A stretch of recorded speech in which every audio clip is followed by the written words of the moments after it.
Distribuição do legado, do reconhecimento. Não do reconhecimento. Ele não... Isso.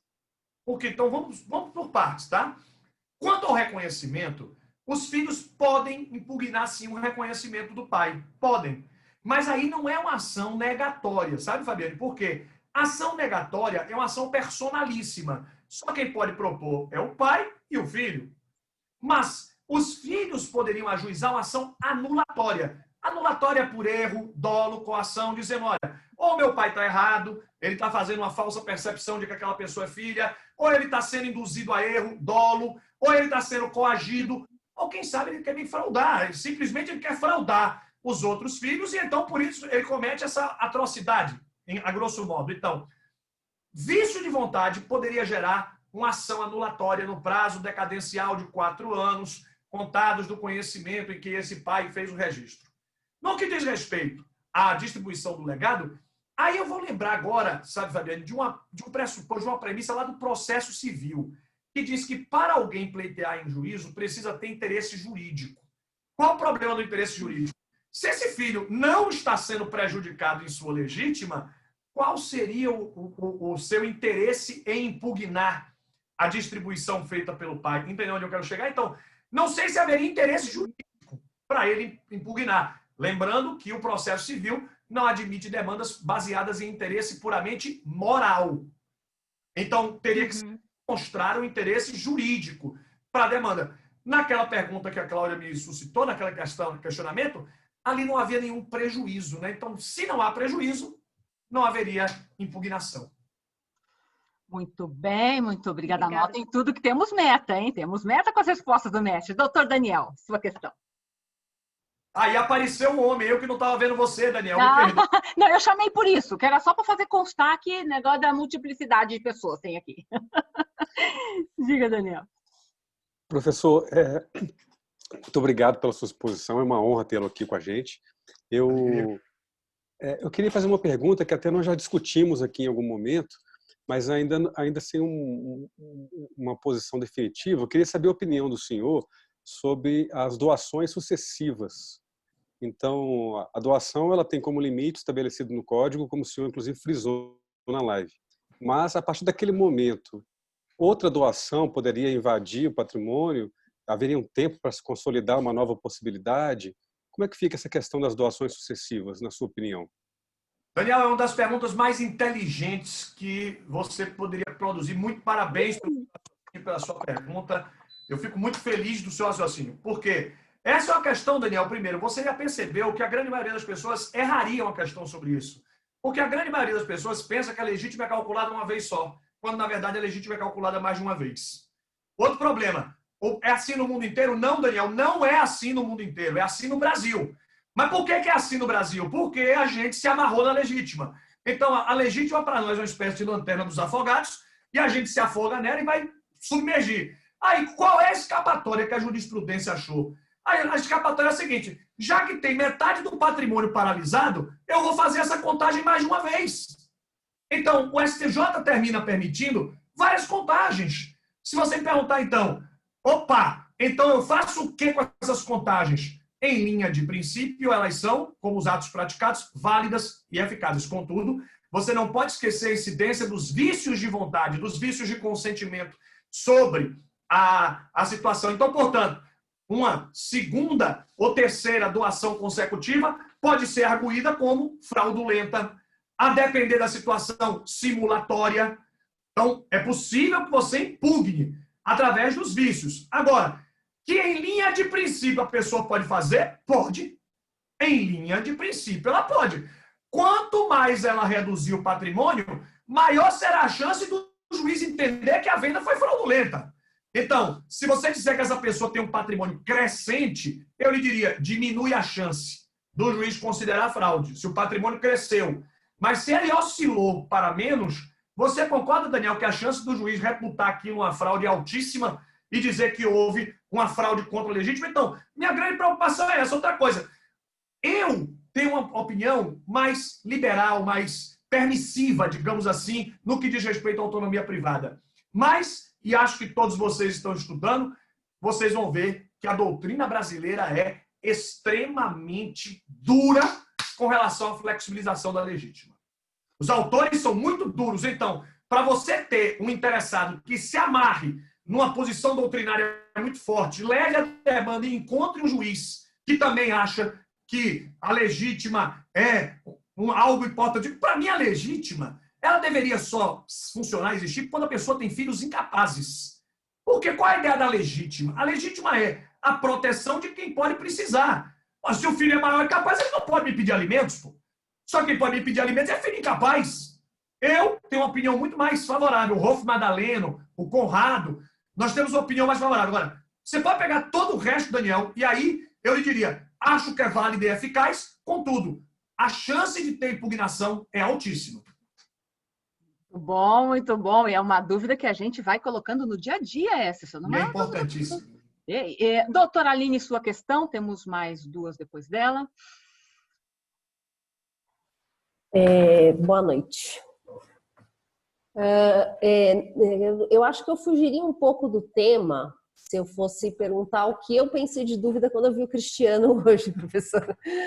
Que a professora Cláudia aqui postou a questão do plano sucessório e eu fiquei pensando na minha atividade, né? Eu sou registradora civil e eu sofro muito com a questão do reconhecimento socioafetivo direto no cartório, quando aparece dois, né, um pai e uma mãe, além do que já tem no registro, querendo reconhecer ali no cartório, né? Eu queria saber a sua opinião sobre a disposição que está, né, no 83 e no 63, lá dizendo que só pode um. Esse só pode um seria mais um pai, mais uma mãe? Ou eu poderia pôr mais um em cada linha, né? E permitir aí que ficasse 4? Qual a sua opinião? Aline, eu vou lhe responder com muita segurança, porque eu tive a honra de participar das audiências públicas em nome do Ministério Público no CNJ. Seguramente, por falta de opções melhores, os colegas me elegeram e eu fui lá representar o Ministério Público. Sim. Públicas para revisão do provimento do CNJ. Então, eu posso lhe assegurar, porque o tema foi amplamente debatido. A posição do CNJ até o final, inclusive, Cláudia, com a presença de muitos colegas, muitos advogados das associações de notários, registradores, uma presença maciça. E esse ponto foi muito debatido. Havia uma pressão muito grande, Aline, para retirar a possibilidade de reconhecimento de pluriparentalidade. Era muito grande a pressão para dizer que pluriparentalidade só por decisão judicial. Então, lhe dando um depoimento completamente, digamos, honesto de quem estava presente. Quando se permitiu, foi com a ideia de que permita mais um, ou mais um pai, ou mais uma mãe. Até porque, também, e isso foi dito na discussão, a filiação pode ser homoafetiva. Então, você poderia ter 3 pessoas do mesmo sexo. Então, a ideia é ter 3, ponto. Partiu de 3, leve para o judiciário, porque aí, a outra, não se trata de uma desconfiança da atividade cartorária, não se trata, mas da complexidade da prova a ser produzida. Que prova difícil vai ser para ser produzida na via administrativa. Porque não envolveria apenas o cartório, não, mas o próprio advogado, a própria discussão, enfim, teria uma complexidade que exigiria uma cognição judicial. Lhe asseguro, mais um só. Muito bom, muito bom. Essa é uma luta diária, a gente vê isso, os colegas aqui descrevem todos os dias, as pessoas leem aquilo e talvez não façam a interpretação que os originários tentaram dar, né? Eu sei que é muito difícil. Doutora Alessandra, sua questão. Estamos acabando, doutor. Certo. Não, fique tranquilo. Eu só estou preparado. Eu só queria agradecer ao doutor e dizer que eu também, o meu livro de cabeceira também é o seu Código Civil, seu manual, adoro. Bom. E parabenizá-lo por todo esse conhecimento e agradecer sempre, né, esse compartilhamento de informações. Eu teria uma pergunta com relação mais só à questão da união estável com relação ao regime de bens, aquela discussão. Gostaria de saber seu posicionamento com relação a essa questão da divisão dos bens, em que a convivente passaria então a ser herdeira, né, com relação ao regime quando é uma separação absoluta? Pois é. Alessandra, muito obrigado, viu? Eu passei um tempo sem nem querer falar mais desse assunto. Eu estou sem querer falar para você, mas agora, já que você me perguntou, eu vou responder. Mas olha, que tristeza. Eu sou um dos poucos que não concorda com isso de jeito nenhum. Eu acho que quando a pessoa escolhe um regime de separação, quando o casal escolhe, é porque ele não quer comunicar nada. Nada para mim é nada. Nem meação, nem herança, sim. Aí eu vou no cartório e digo, eu não quero. Aí vem a lei e diz, mas vai, não vai na meação, herança. Para mim, Cláudia, é uma violência contra a autonomia privada. Eu ia falar isso. Mas, Nós aqui pensamos bem hoje, nisso, viu? Hoje eu lhe diria, nossa opinião é minoritária. Só por curiosidade, na edição do livro do Tartuccio, o Tartuccio chega e diz assim, mas é injusto com a pessoa casar e sair sem nada. Não é injusto, não, é justo. Eles escolheram. E tem mais, não vai sair sem nada, vai sair com saudade. Maravilha, sensacional. E a nossa última participação, doutora Fernanda Jacobs. A luta diária do exercício, da atividade. É bom a gente ver que essas coisas são bem... olha, eu tô aqui pensando, saia com saudade. Adorei essa frase, acho que eu vou botar lá no cartório. Deixa comigo isso aí. Vou sair com saudade, minha filha. Diga, Fernandinha. Boa noite a todos. Boa noite, professor. É uma honra tê-lo aqui conosco. A minha dúvida, vou ser bem breve, porque eu sei que o seu horário está apertado. A gente vê muito no cartório, eu sou registradora civil também, e a gente vê muito no cartório os reconhecimentos socioafetivos com relação ao filho que já é maior de idade. A minha dúvida é, se esse filho tiver feito um planejamento sucessório e for reconhecido, a gente pode falar em rompimento de testamento, a gente pode falar em alguma questão desse tipo. Se ele sendo reconhecido, isso interferiria num eventual planejamento que ele tenha feito? Não, porque, veja bem, nesse caso, a gente aplicaria 1975. Quem teria de reconhecer o rompimento, né, o excesso, seria o juiz, posteriormente. Até porque o patrimônio dele pode variar e até chegar na abertura da sucessão, o patrimônio comportar o planejamento que ele fez, em tese. Então, seria para depois da abertura da sucessão. Agora, nada impede que se oriente ele de tentar manter aquele padrão do limite, né, do limite da disposição. Mas, em linha de princípio, não. E aí, eu aproveito para lhe registrar, Fernanda, a minha opinião pessoal, eu acho que a ruptura se dará naquilo que exceder a legítima, como a grande maioria dos planejamentos sucessórios parte da premissa de que a pessoa tem herdeiro necessário e que quer respeitar a legítima, eu lhe diria, na maioria dos casos, isso não vai acontecer. Na maioria dos casos, evidentemente, isso pode acontecer, mas se tiver no limite da legítima, eu não vejo nenhum motivo para romper. Aquela é a vontade da pessoa. Eu espero que, em breve tempo, nós tenhamos uma cultura jurídica no Brasil de respeito à liberdade, à autonomia privada. E, doutor Cristiano, nós tivemos aqui, nós também, Ibedermano, Mário Delgado, não é? Meu amigo Mário, um abração, Mário. É uma delícia. E ele estava no nosso assunto aqui, era o pacto sucessório, né? O pacto e a renúncia no pacto. Então, só para encerrarmos, que a gente está medindo a temperatura desse assunto com os ibedermanos e com os colegas que passam por aqui, qual é a sua opinião? Tem renúncia no pacto ou não tem renúncia no pacto? Eu espero que tenha. Porque eu acho que é uma questão interpretativa só.